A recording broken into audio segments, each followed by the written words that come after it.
Hello, God. everyone. Welcome to another Grafana Office Hours. I'm Nicole van der Hoeven, and sometimes I'm flustered because of conversations that happen just a few seconds before streaming. And most of that is due to my co-host over there. Oh, she's blaming me already. It's yes, Paul Balogh, everybody's favorite DevRel, right? No, Are you though? Are you? I we're don't just even gonna know go why I with have that you for here. right now. Yeah, we're just gonna go with that for right now. Sure. Should I introduce myself? Is that how this works? Or do one of Yes. you all Oh do God, we are doing the You so know, thing? we just well. kind of wing it. It's just You just, whatever, okay. do I whatever. wasn't given any instructions on. There are no instructions. Got it. Okay, cool. I will Jump just go in. ahead. I'll just do it. All right. I'm Joe Elliott. It says it right there somewhere.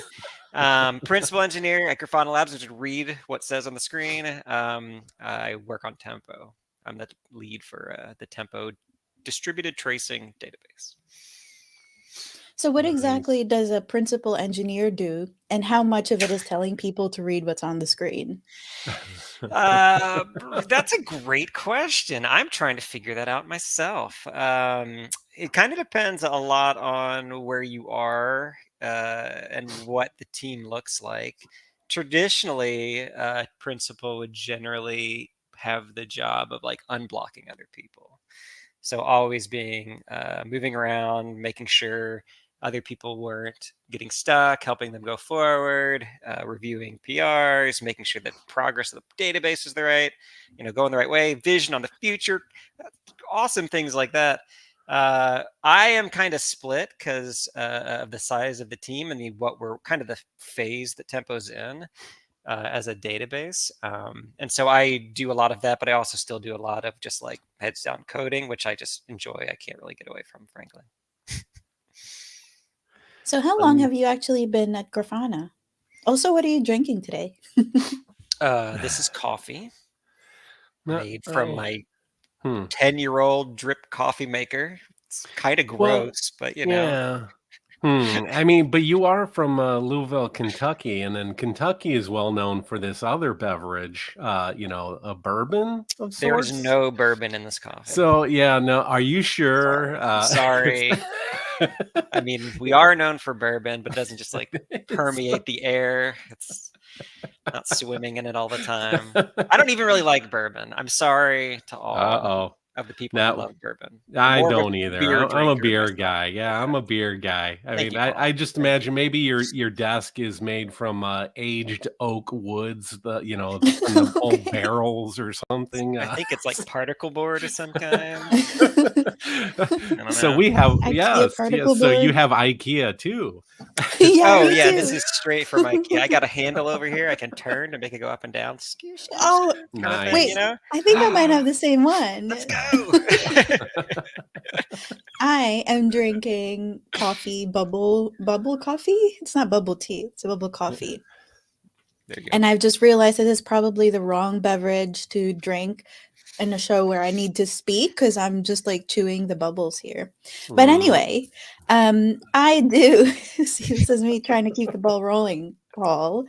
On the note of Wait. coffee, yesterday I just did in Spanish Café con Grafana with my colleague Leandro Melendez, and we also invited someone else from Grafana, Raul Marin.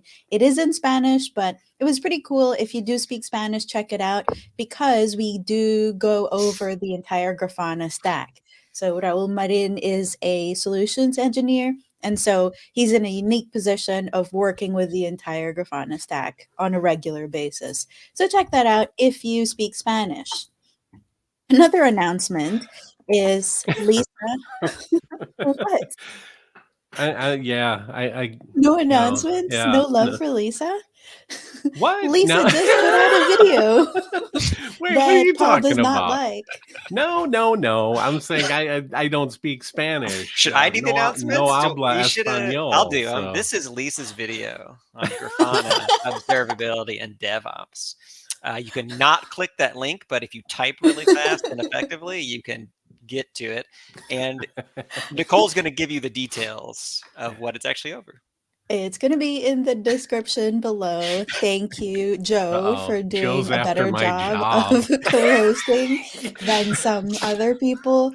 Man, are you sure there's no bourbon in that? Because this show is off to an interesting start. Yeah, and I'm it's definitely sober. coffee and it's decaf too. So it's like, oh, I was overly Decaf caffeinated. coffee? So yeah, well, I don't know about that. Like, after a what is that while all I got to about? switch to decaf, and then it's Just chamomile tea, so I don't just go switch to next Um, water. time. Like, it's I 5 got p.m. for me, and look how water. much Yeah. coffee I've got.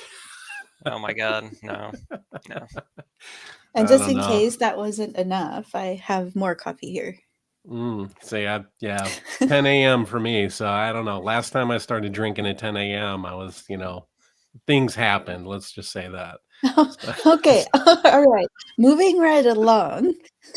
Joe, tell us about what tracing is and why you're actually here, other than to talk about drinks and bourbon and things that Paul gets up to when he does imbibe. Sure. Yeah, sure. Distributed tracing. Tracing is kind of a loaded term. There's lots of things that are called tracing, but distributed tracing is a kind of observability, like an observability signal that tracks like a series of events through your services, like as they service a like a HTTP request or a gRPC request or something like that, and it's kind of known, or maybe like its superpower or the feature that makes it distributed tracing is this propagation of context that allows you to see how the query is serviced by like a giant tree of different applications all kind of chatting with each other, versus like logs or metrics, which would come from a single service, or profiles also, which would be like a stream of events from one service. This kind of represents like how a whole collection of services do like work together, I suppose. And what was the other question? Why I'm here? Oh, I'm here. I'm here because you asked me to be here. It's a lot of fun. Okay, you're really here to talk about tabletop role-playing games. I mean, Don't lie. hey. I would be more fun than talking about tracing, but Yeah, I we can think we're talk at work. Are we at about work the right books here. These are all TTRPG books and Cool. switches anyway. Yeah, no, let's get that way, because I got this book here. I'm gonna Oh, we're be actually doing this. GMing Pathfinder 2, Jewel of the Indigo Isles. Setting it up in about a month. We're getting started Ooh, I there. have that. That's a Battle Zoo one. This is the One That's Ring. right. Yeah. Oh, I wanted to try that system. My favorite Yeah. system when I was a kid was called MERP, which is Middle Earth Role Playing, because I love Middle Earth. All right, we should talk about work. Stop it. Yeah, You all. yeah. Why am I the one? You all should be telling me to talk about work. This is very bad. Yes, tracing. Context propagation. Can you define that for people? Sure. All right. So why don't we bring up? Let me start this demo here. This is difficult to talk about without pointing. Wait, straight into a demo? It's not a real demo. It's just I got to show you a trace. Oh, If I show you a trace, okay. it'll make more sense. Like, I can say a bunch of words, but that doesn't. It's easier to show. So let's go to this Okay. thing. Present. I'm gonna. Typical engineer. What? I got to talk about the thing I'm doing? Can I just show you? Well, it's it would get jargony. You know what I mean? Like, it's a form of telemetry that I think they all would like benefit from, like just kind of seeing what's going on here. So hopefully this will work. Hey, it worked. Cool. This is a trace right here. This is a trace rendered in Grafana. And this is using the Tempo backend. And kind of what we were talking about before is how, a collection of services talk together. So we can see each of these things we call spans. This would be the root span. This is where the request is initiated here. Or that maybe I would actually say the trace was initiated there. And then we can see the crossover. So this is what context propagation is. So this service talks to this service over the network. And when it does that, it has to propagate or send information so that the dependent service, so this mythical server service, is aware of the state of the trace, like what the current trace is part of the propagation context, as well as the parent span, the current span. There's other information. There's something called baggage. There's other flags that can kind of like go down the trace. And so that's the context. It's like a state. It's the state. It's basically like a state of the trace. It's passed down from service to service to service. In HTTP, it's done over headers in different, like you can also propagate context through queues like Kafka and other options. So yeah, it's just the state of the trace. Well, I'm glad you mentioned baggage on there because yeah, I was going to ask that because I thought like from way back in a past life, it was always like I thought all the context was called baggage basically. Was that from a different implementation? Because I know like like oh god, what now I can't even think of the name. OpenZipkin. Because I had used that like several years ago, I guess, when Twitter originally created that, I think. And I was thinking it was all baggage. It's really Right. still around, isn't it? It's just B3 now. Mhm. Zipkin exists. Yeah, I don't think there's a lot of activity to go historical here, right? So it all or distributed tracing the field started ish when Google published a paper about Dapper, which is their internal tracing system, and all of them the modern open source tracing backends are all based on these like concepts essentially. That was in 2010, and then Zipkin was released first. Was it Twitter? I don't remember. I think Zipkin, so. Yeah, I'm pretty sure. and then Jaeger was released. That was Uber's backend, and then we started Tempo at some point after that. But yeah, they're all still around. And then Baggage exists in Jaeger. I don't know if it exists in Zipkin or not. But exists in Jaeger. It exists in Open Census, which then became Open Telemetry, which is kind of the modern yeah. or Open Tracing, and then became Open Telemetry, which is the modern like collection of open source The clients. family tree of all this stuff is a little interesting, wouldn't you say? Yeah. But yeah, but and yeah, just to go back to it again, the Twitter thing, I'm pretty sure it was from them because B3 for the prefix on all those the headers and that, I think it was Big Brother Bird. Really? Oh, I thought I it think had something that's to what it do with was called, Brave. Big Brother Bird. Oh, Kind of okay. watching everything and yeah, Okay. yeah, Right. That was their headers. for They're all the the yeah. B3 headers. I didn't know what it stood for. That's cool. Yeah, for all the trivia buffs out there. So there we Okay. go.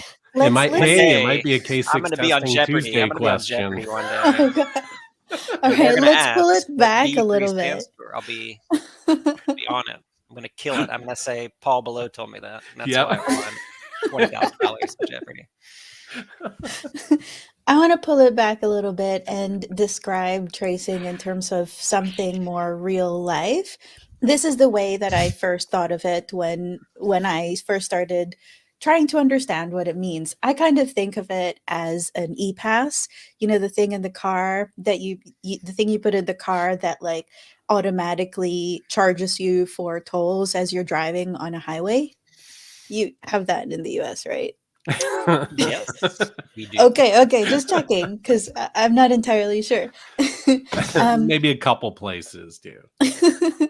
so I kind of think of tracing as kind of tagging that car with this e-pass or easy pass or whatever you call it, and then along the way, how that works is where there would be these toll booths, there are now just these machines that read that easy pass, and it beeps and it records things like the time and the ID for that particular tag, and then it does it along a certain path, and using that path the people can actually see where you've been based on the time that it took for you to get from one to another.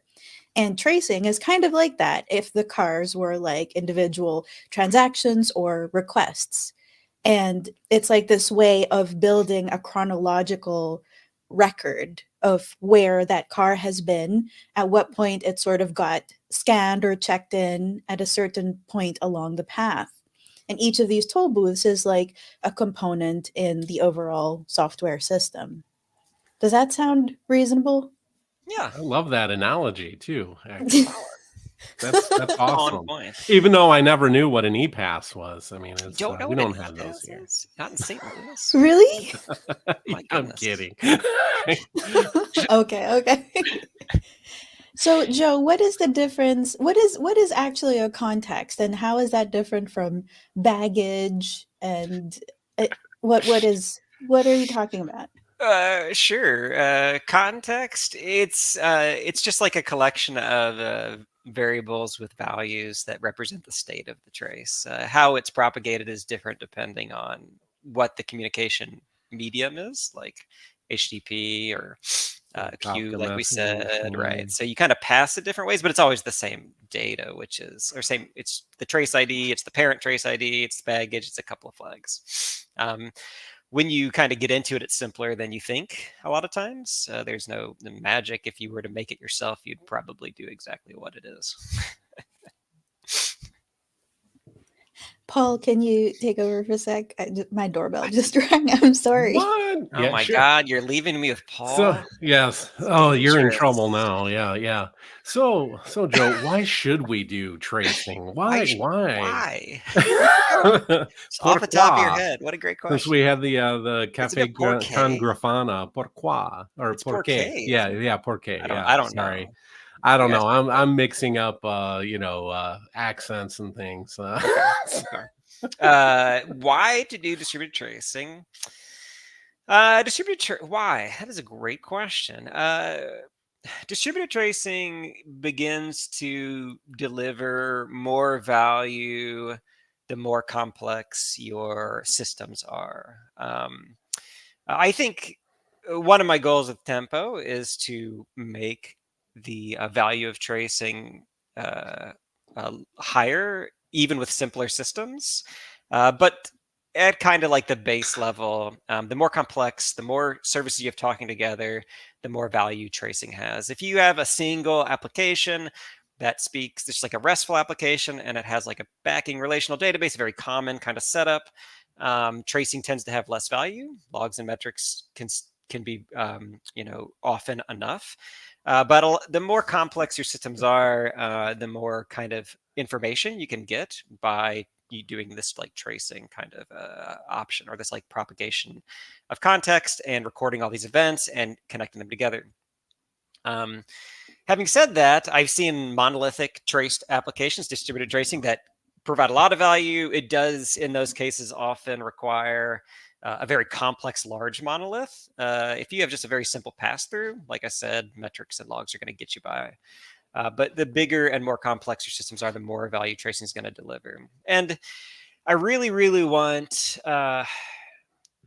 I think one of the maybe I don't want to say mistakes, but one of the misses in open source tracing is how it's really focused around looking at a single trace. Like I have all my traces in this backend, and I have Zipkin or Jaeger or something. I don't want to poo-poo on those systems. I'm actually a Jaeger maintainer. I should not put that system down. But anyways, it's really focused on looking at a trace, and there's value to that. There is value to like looking at a trace. Why was this request slow? You can see it immediately. You can identify very quickly where the failure was. You can see how your systems talk to each other, your services talk to each other. But I really want to start focusing on tracing as a series of events that are also connected together, right? So there's two things that are happening. I think one of the great strengths of logs is you could just kind of like looking at a giant brain dump of events that come from the system, and traces are kind of that too. They just have this extra information in terms of like the context. So in terms of like TraceQL and Tempo, I'm really trying to build towards a experience where you sit down and you write a query. You get a series of events back, a series of spans. And if you want to, you can jump into a span and go see the trace. You're like setting all these conditions up, right? And you get to see your spans. You can jump over there to the trace and look at that one trace. I want that has to be there because that's like the core of distributed tracing. But I also want you to be able to like write these queries and learn something about your system from the results themselves, like you would with logs or metrics. Like you write a query and then you see stuff, and you're like, oh, there's a bunch of crap happening. Let me filter out some of these, and you write a quick filter, and now you get down to something more concrete. And every time you reduce, you've learned something about the applications you're observing, and then you eventually get down to like the series of events you were really interested in. But along the way, you learned a lot. And I want that experience for tracing, where you like write a query and then you see all these spans, like, oh my God, what's all this stuff? And you learn a few things, but I don't care about that right now. I'm gonna focus in. I'm gonna keep drilling down. Now I have the the trace I really wanted. I can look at that, but along the way I learned a lot of things. And so I want this more like a holistic, analytic, aggregate kind of experience where the developer has a tactile like interaction with their traces that gives them this feedback and information about their systems while they are, finding the trace they give a crap about. It's really about creating a story, right? So like when it comes to metrics, for example, they're great because they're usually just numbers, so they're good, they're easily aggregated, but they don't really on their own tell a story. They don't really say why that number is the way that it is. And then logs tell part of the story. I think you can say that a trace is kind of like a structured log, one that has extra context. But I think tracing out of the three of those follows the story of that one transaction throughout the whole system. And that's a view that we don't really get with metrics and logs. Yeah, I really spend a lot of time thinking about the structure of the trace and why that's valuable. And I really spend a lot of time here. Let's do demo real quick. Back to demo. I really spend a lot of time building around. Let's hope. Are we gonna work here? Demo. Are we happy? Yeah. Okay. If I let this run, my poor computer, it's like way too old. It has no memory. If I run this demo too long, it just starts. And I was dying. going to say, can you make the screen a little bit bigger? I can. Only for you, Paul. Oh, thank you. Better? I'm old, and Paul has my old eyes eyes. don't I work so respect. good. I And respect that. I don't want to talk. I might I mean, some of us be just wear cheaters. glasses. I don't want to talk Paul about just it. complains and well, demands of the I rest do of the wear world. glasses as well, but then it's like, oh. But I always do this with them, they're always like this on my head or on the table. So yeah. Right. So back to tracing and not talking about pulse classes. I really am interested in the structure. The structure is critical to making use of traces and getting this value. So what I've been trying to build around is like a lot of structural operators here. What the team has been really focused on is this ability to say, well, show me like the errors beneath a specific span. So I just have something simple here, service name, but we could replace this with like an endpoint, like, okay, http.api equals, / my endpoint that is having issues right now. And then I can go ask for, well, show me the errors beneath that, please. Because that's what we really want. And that's what traces is it gives us. It gives us this causative relationship. No other signal gives you that, right? Like metrics give you correlative relationships. Like you can see, oh, the things spiked at the same time. And you always have this question like, well, what happened first? Did one cause one another one? Did they, did they happen at the same time randomly? Did the thing I care about cause the other thing, or did the thing, you know what I mean? It becomes a mess, and you're making guesses. And Traces has the unique ability to show causal relationships, show how one error propagated up and caused the error at the root. So that's a critical element in what I really want to build around. And to talk a little bit about that, like query idea, right? So yeah, my poor machine. Can you also talk about TraceQL? I'm doing it right now. What is it? It's that right there. Define the thing. I just literally typed some. Use your words.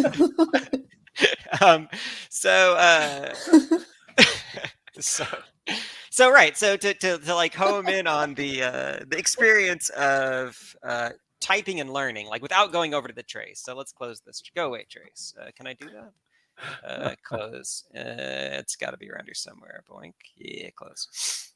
So to get back to like the experience of learning as you type. So we found errors, right? We wrote a query. We found some errors beneath our service. We have the select thing. I can start bringing into my results more information like, okay, the statement that's failing or span. I wish I had the most up-to-date UI because it's instance, I think it's called. Is that what it's called? No, it's name, I bet. It's name. So if I go here, I can see like which database is erroring. I can see the statement that's having issues, and I can kind of repeatedly write these queries. I can dig in, learn something, and eventually come to some conclusions, which I then jump over to an individual trace. And now I'm looking at an instance of when this occurred. So this is good, but it's not great. What I'm really looking forward to is turning these into metrics. So this is a TraceQL statement. Let's talk about that because I was asked to. We're looking for spans with a specific service name. Beneath that, we're looking for spans that are in error. So like anything that's erroring beneath this service name. Oops. And then I'm piping this over to a select, and select is similar to other languages. I'm just asking for additional columns along with the basics that come here.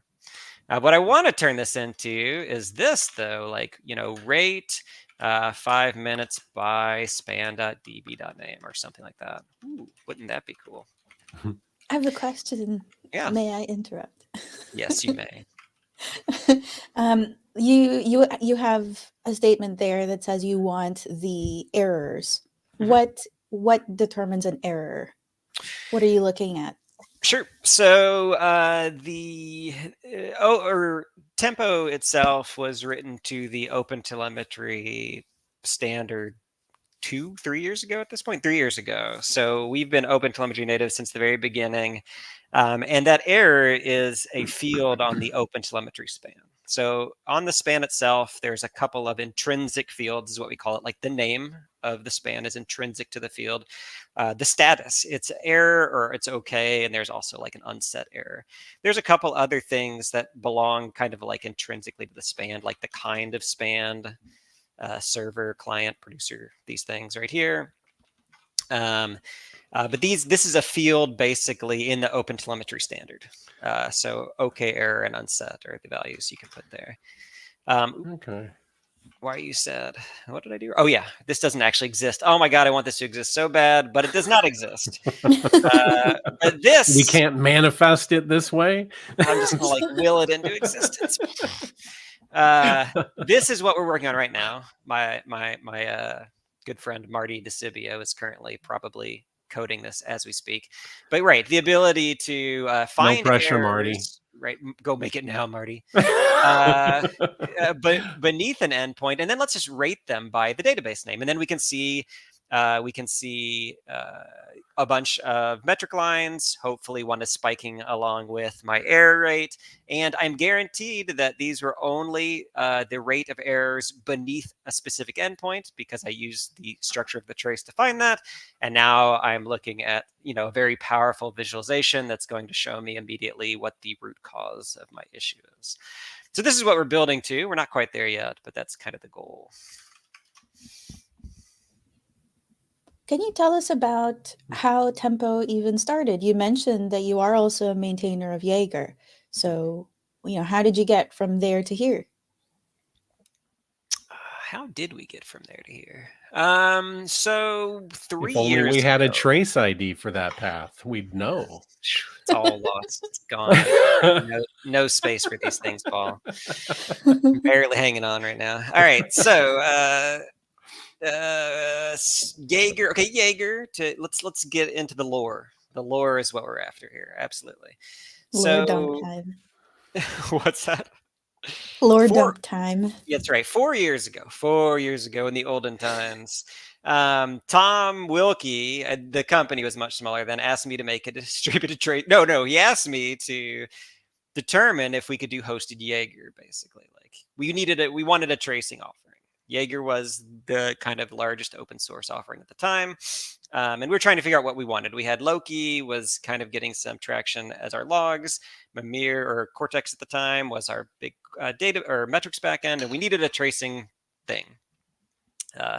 And so I spent a month or so working on Jaeger. We were running it internally at the time, wrote up some papers about what it would take to make like a managed hosted Jaeger. And it kind of came down to, we didn't feel like it would be cost effective due to the requirements of like block storage. It requires Elasticsearch. It requires, or Cassandra, basically. I'm not in the middle. Should I like screw?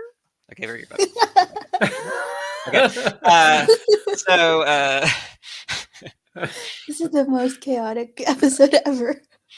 okay, so yeah, it requires like block storage, and Loki and Mimir, the big push for the company at the time, the vision of the company was building these backends on object storage. It's cheaper. There's certainly issues with building object storage. It's harder in some ways, but reduces TCO significantly, which allows us to offer telemetry or observability at a lower price point, essentially.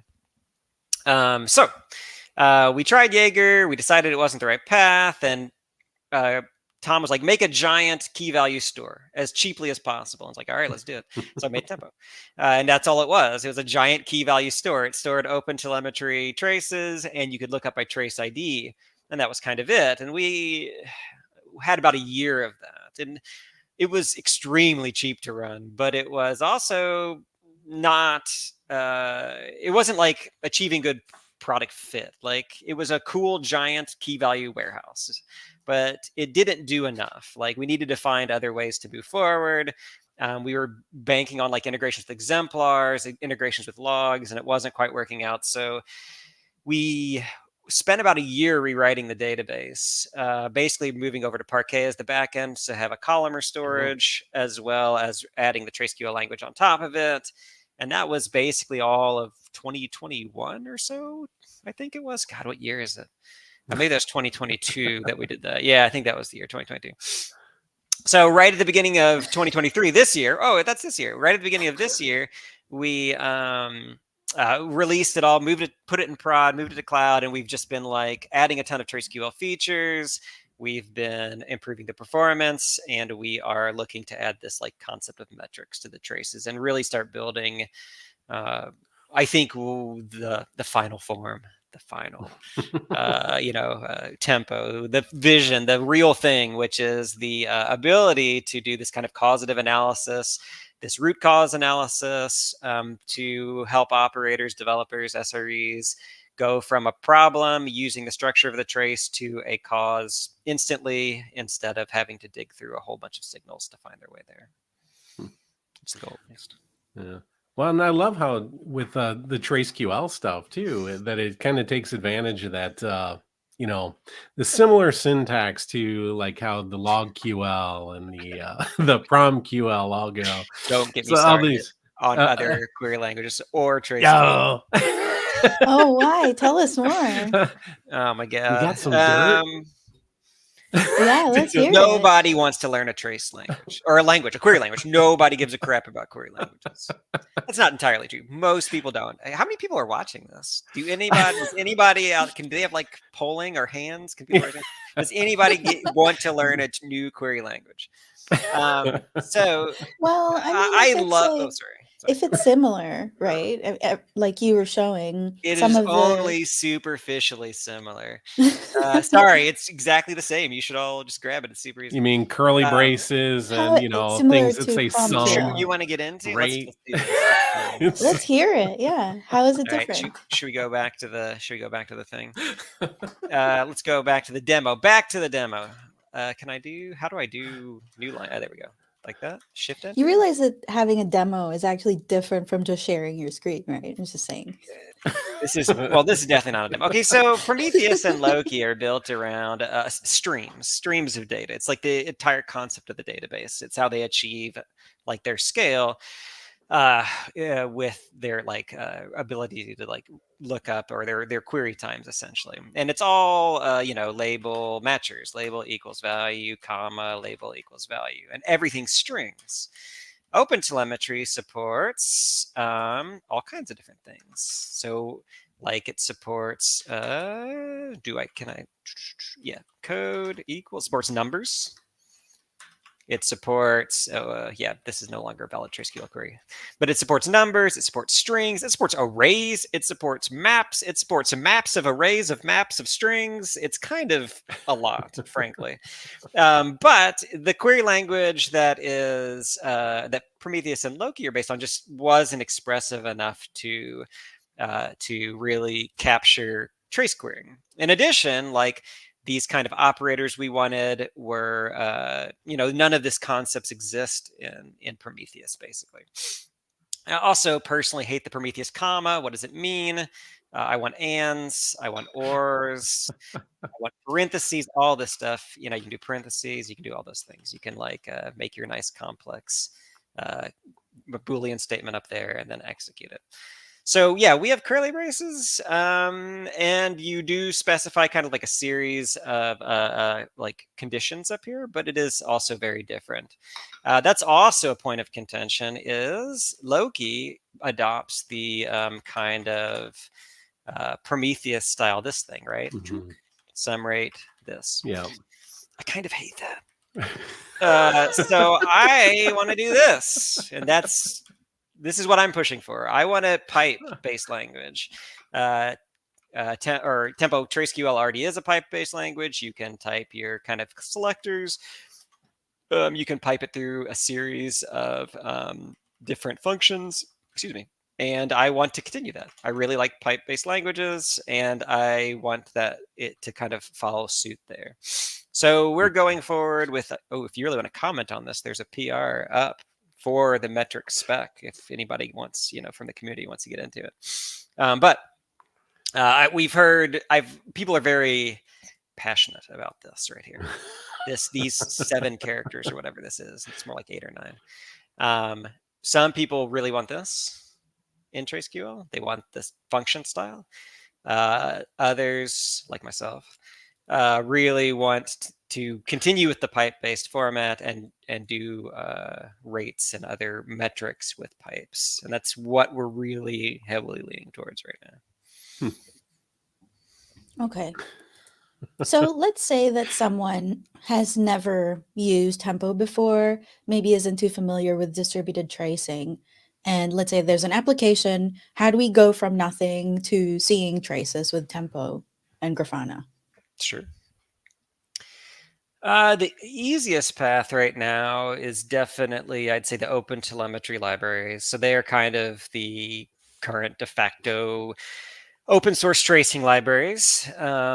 They came from an older standard called Open Tracing and Open Census, were 2 groups that came together to make open telemetry, and their tracing clients are the most mature right now. Jaeger deprecated their clients and told everyone to go use open telemetry, and they are kind of the way people are going. Depending on your language, it can be extremely simple. Java, for instance, all you really have to do is connect like a jar file, and it's just magic. Kind of cool. I did this years ago, but I found some random like stupid RESTful like demo app in Java and Spring Boot, and because I wanted to see what that experience was like, I attached the jar file. I did that's nothing. Paul's jam. Nothing else, and it was just like traces. Pretty well done too. Like you had all your tags for your, like my HTTP endpoint, my status code, all my details were there. And then on the other side, on the database, they had the database name, they had the statement, they had all the details there. It was really fleshed out. So the job experience is really nice. My impression, I don't really know because I've not used these as much, but the .NET experience I think is similar-ish, where you kind of connect something and you're mostly done. A lot of languages like Node and I think Ruby require like connecting to a library and like adding a few lines code. And then other languages like Go, which have less magic, require you to like use a special server and a special HTTP client, and then they'll automatically decorate the requests with the right headers and all that.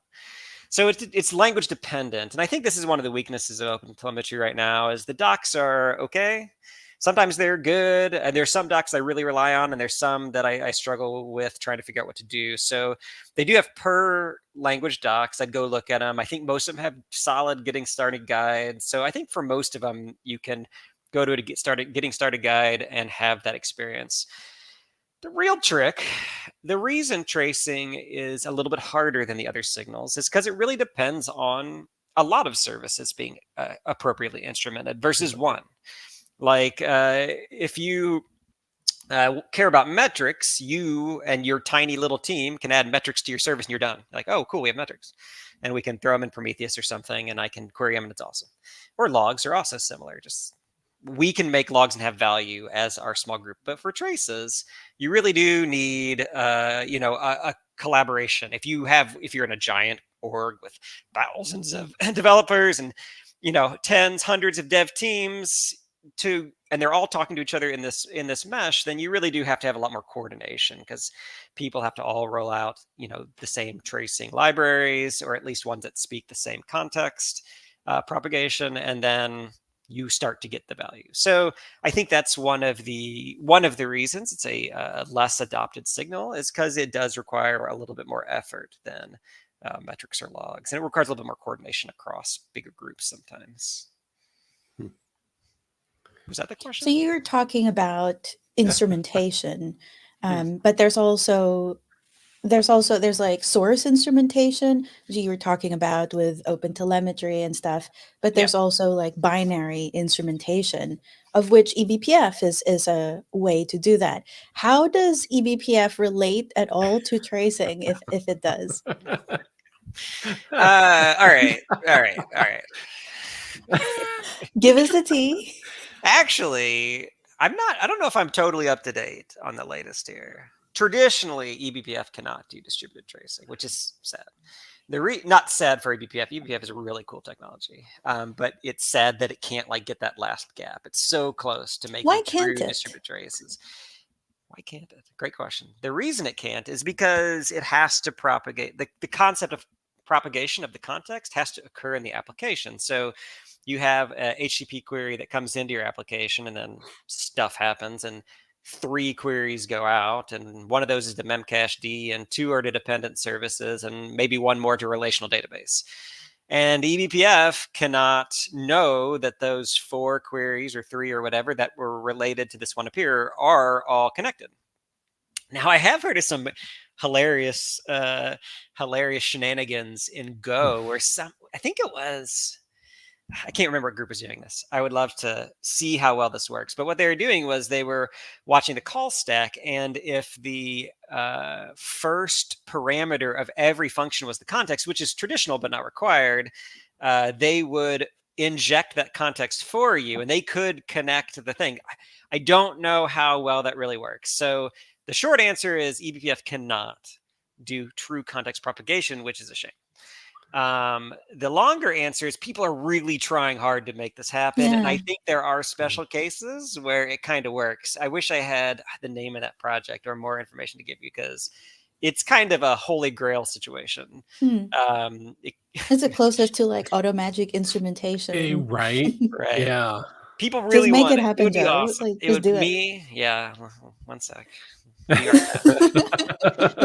Hold my beer. Right. I'll tell the kids I can't hang out this weekend. Hold my bourbon. Gotta make eBPF work with a lot of distributed trace. Okay. So first, you need to have your entire stack instrumented. And then I guess the next optional step would be to have some sort of collector, some telemetry collector. So you could use, I guess, open the OTel collector, or you could use something like agent. Right. You could do those things. The collector is Tempo, Grafana Cloud, all these things work with both of those applications, both of those technologies.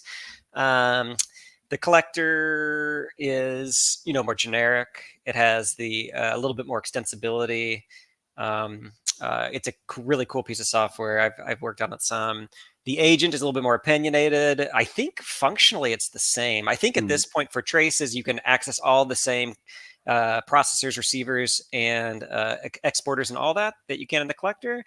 But it's more opinionated. I think it's trying to be a little bit more easy mode to connect to Grafana Cloud and provide more of this immediate experience. So both great technologies. I really love the flow thing, the river or flow. Yeah, I was going to ask about it. Yeah. Oh, our last hackathon was, this is 2 hackathons ago. It was me, Ed, and Frado And we are working on a flow module to do automatic updates for Jaeger and open telemetry sampling rates. And it was awesome how to work with Flow. Like, it was so cool. It's so easy. And like, you kind of connect all the things together versus that old YAML thing. I think it's a great, when they first told me this, is like, why are you doing that? That's so much work. Oh my God. Yeah. And it really has come together. I think it's a cool technology, Flow. It is pretty impressive. It was cool, yeah, because we were talking to Matt last week on the Flow stuff, and then yeah, it's pretty nice, and to be able to like Grafana wrong. You put two F's in Grafana and one T in my name. Oh, whoops. Oh my God. Oops. Okay, that was just a typo. All right, sorry. Oh Uh-oh. my goodness. I'll put myself on timeout here. Okay, I accept that. Oh. Jeez. I didn't Well, realize. okay. So Elliot is a commonly misspelled name, and I have the correct spelling. It's 2 L's and 2 T's. You can see it down here below. Boink. It's right there, but it's wrong up here. It says how to get started with no Temp one with Joe sees that. Elliott. I It's changed wrong it on over there. YouTube. Okay, it's 2 L's and 2 T's for all you people out there. And the most common out. misspelling Jeez. is 2 L's and 1 T. It is like 75% of the time people spell it exactly like you did, Nicole. So we have a question. It's a problem. From Daniel Bailey. In Tempo, what's a feature or capability that you know of that the people you speak with often overlook or are just unaware of? Ooh. I don't know.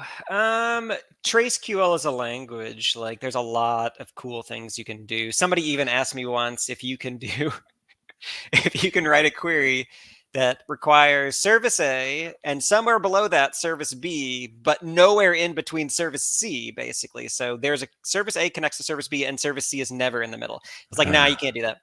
And then later that afternoon, I was like, wait a second, I think you can do that.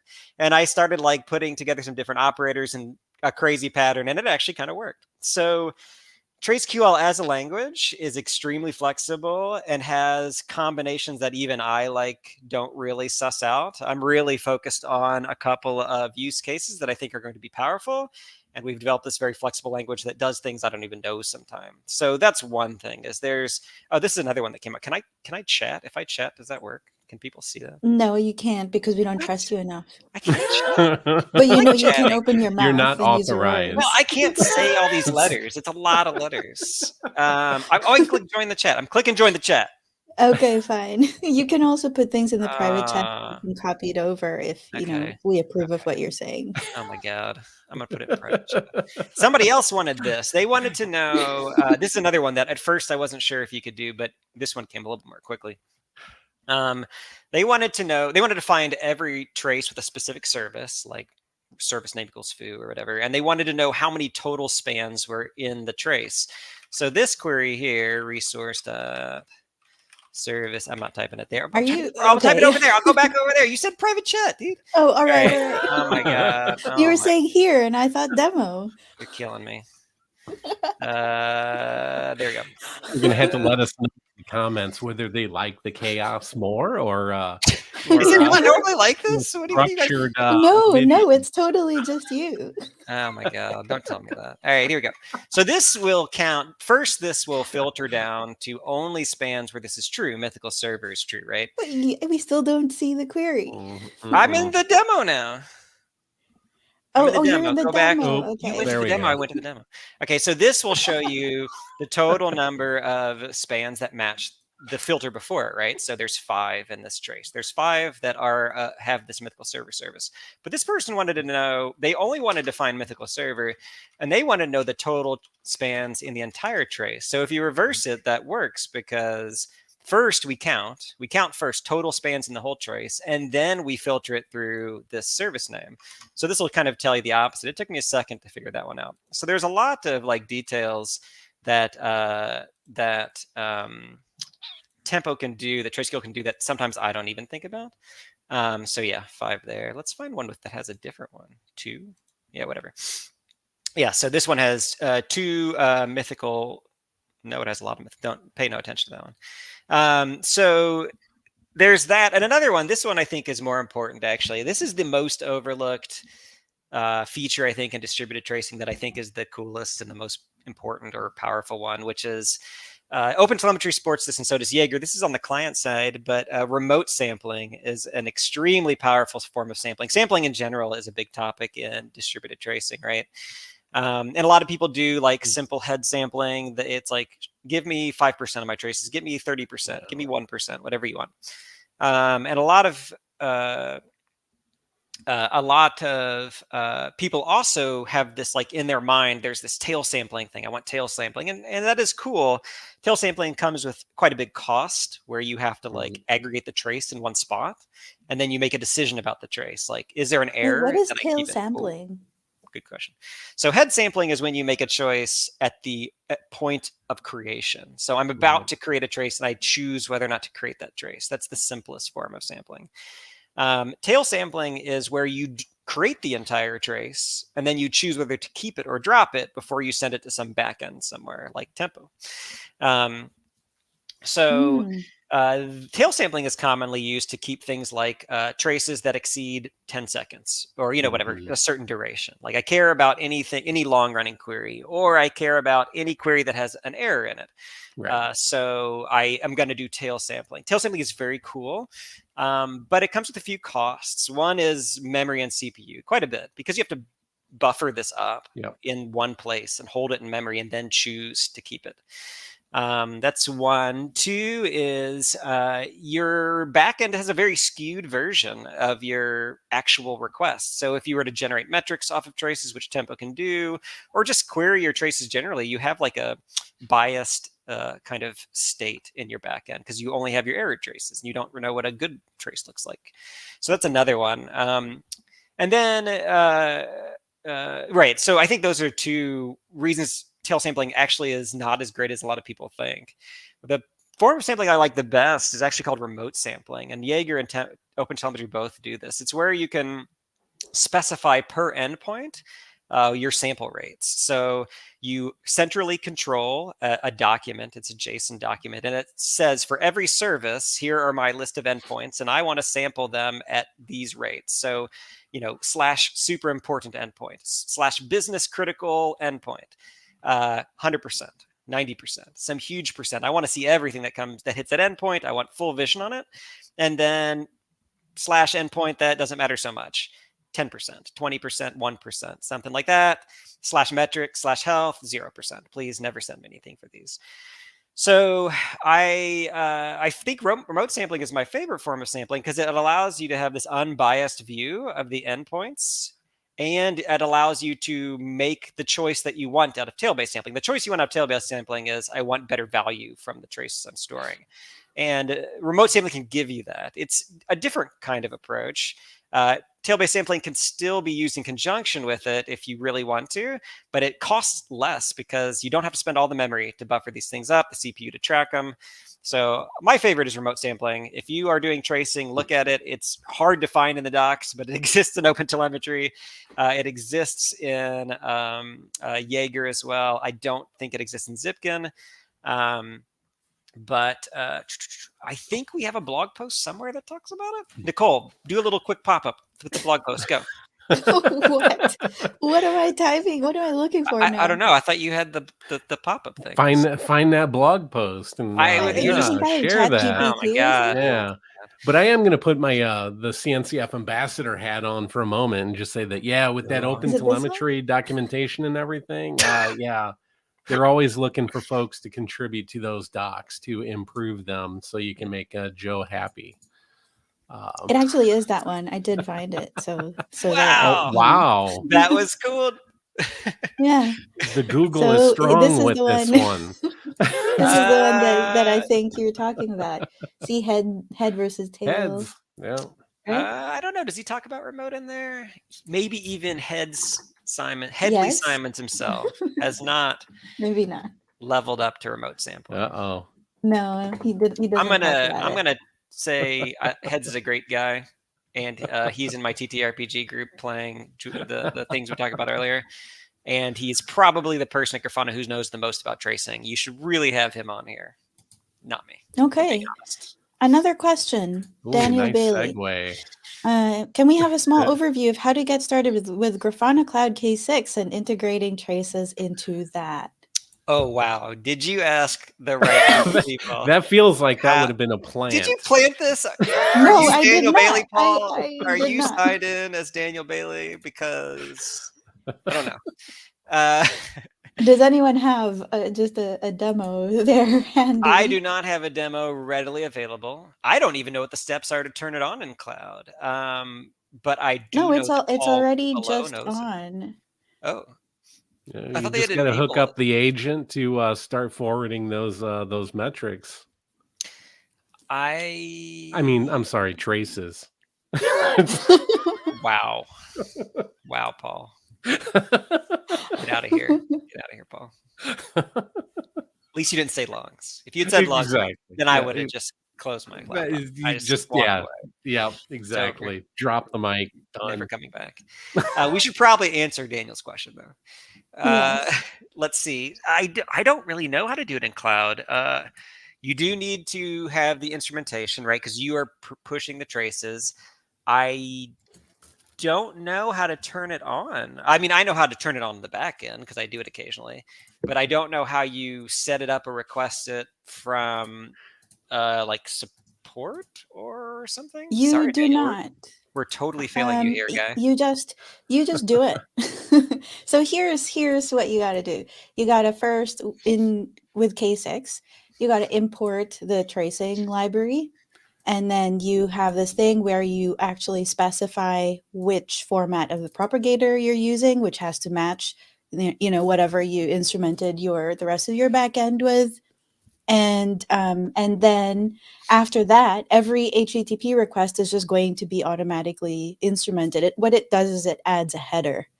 And after that, you should be able to just go to when you run this. So that would be like, you have to run it either on the cloud or you have to send it to the cloud. So K6 run test.js -o and then cloud, or K6 cloud test.js. And once you have it there, and I don't think I have a working demo. I don't think this works anymore.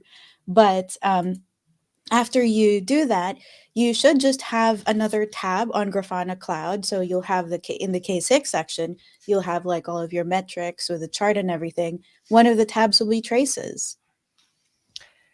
You do have to set one more thing up because we forward traces from Tempo, Grafana Cloud traces over to K6 so that they can perform this analysis. And we don't do that for every trace. We only do it for specific ones. So,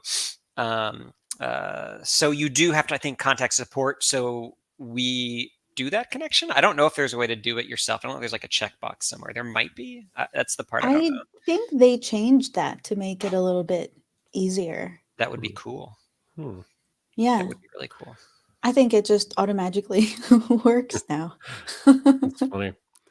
But hey, I was gonna say we should really make sure to see if Daniel would like some some cool Grafana swag. But then I put on my little sleuth hat, and then I think this is a Grafanista.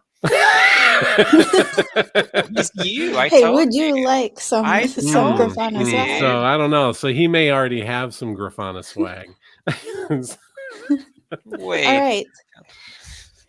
You thought that you had avoided it, Paul, but actually you haven't. It's time for a game. we didn't take up enough time. No, you didn't. There was a game and we were not playing it. Oh my god! We are playing it, Joe. Okay, this I'm is gonna what we stop are sharing. doing. I'm gonna stop sharing. We're off real stuff. Let's play the game. Okay, so this is a podcast game, and what we have to do is when your name is on the screen, then you have to start talking about what we have talked about on the stream, not including coffee and bourbon and whatever Paul gets up to, not including TTRPG. So like work stuff, okay? Focus. Wait, what? And when somebody else's name comes up, they must then follow on from wherever you left off. This is not a game. It's a cooperative game. This is a test. This is like Come on, you can talk about Tempo oh my god. all day. I don't know about this. Let's do stressful. Is All I want right. an A. I'm getting an A. Today we talked about, among other things, distributed tracing. Distributed tracing is an observability signal basically that tracks a series of events throughout your system and specifically looking at one transaction. And it is very cool because similar to like back in the days of my Java experience with a stack trace from an error, you get to see all the little steps that a request made throughout your system, as long as it's has the telemetry included in their source code. Yeah, that's all true. Everything that was said before my name showed up.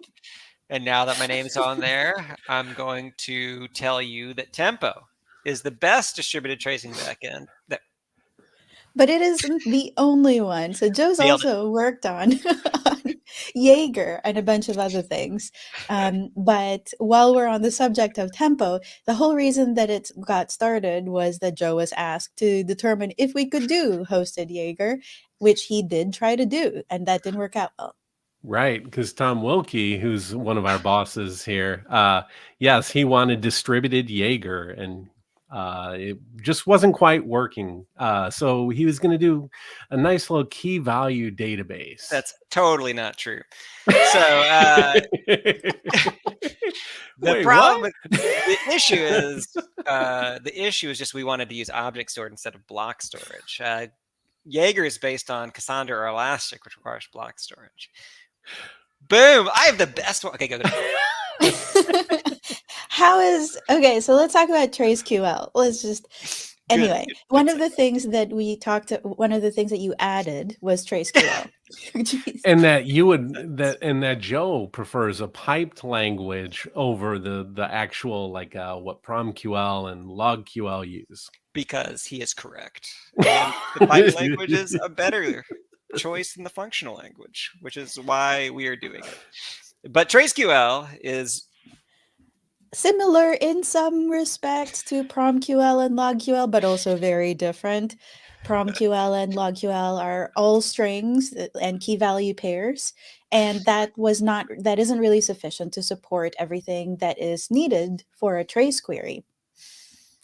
Oh man, see, and then now I got distracted because I was looking for this project called PEX, which is kind of a piped output where you can continue to trim down your result set.